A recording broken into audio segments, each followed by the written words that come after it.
I want to go up to 6:30 before I go there to represent us. But now 6:30 is just around the corner.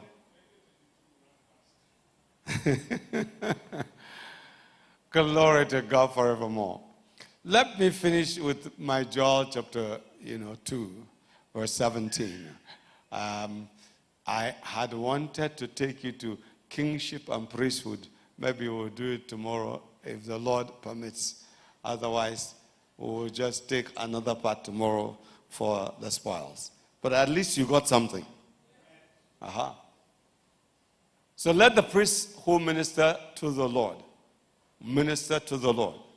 worship him and weep between the porch and the altar. Is that clear? Our worship to the Lord is serving him by beginning to recalibrate nations. That's what I'm saying. Let them say, spare your people, O Lord. Is that not what the Bible is saying there? And do not give your heritage to reproach, that the nations should rule over them, reproaching them. Okay? Why should they say among the peoples, where is their God? From today, may that be evidently manifest in your life that you have taken your place in God, your place in life, your place in this season, your place in this generation, your place in history. Because if you're talking about kings and priests unto our God, and we shall reign on the earth, we know even the Sanhedrin up till today, they normally will meet, in those areas of the porch where the pillars are. Okay, let's go back to the one I said we were going to take up to verse 15, in case you have forgotten. That was what? Psalm 144. I said from verse 10. And I actually told you don't forget verse 10 because of Revelation 5:10. Okay.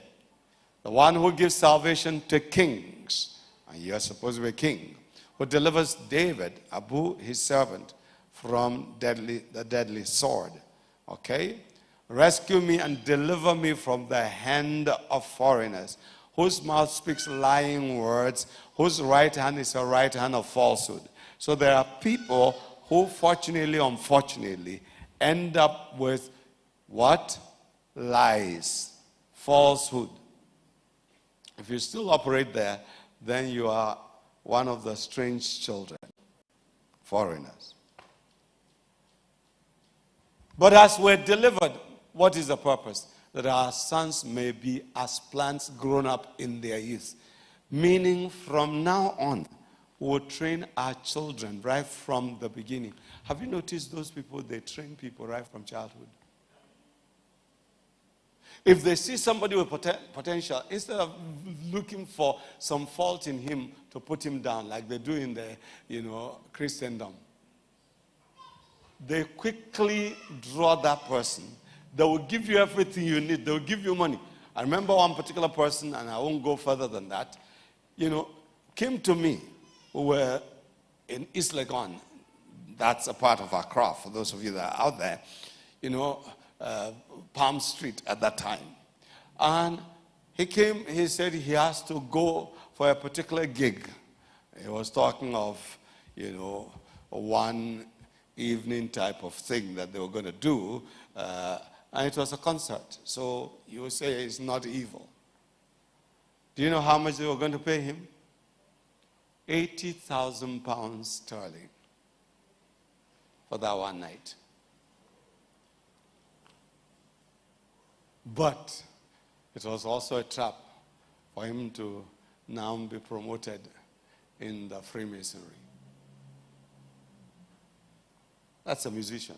I won't go further than that. So I said, well, when I come back from my trip, we shall meet and talk. He said, when we'll both come back. I said, you didn't hear me. When I come back. Needless to say, the person fell ill. He could not go anywhere. He couldn't even get out of bed, not to talk about traveling.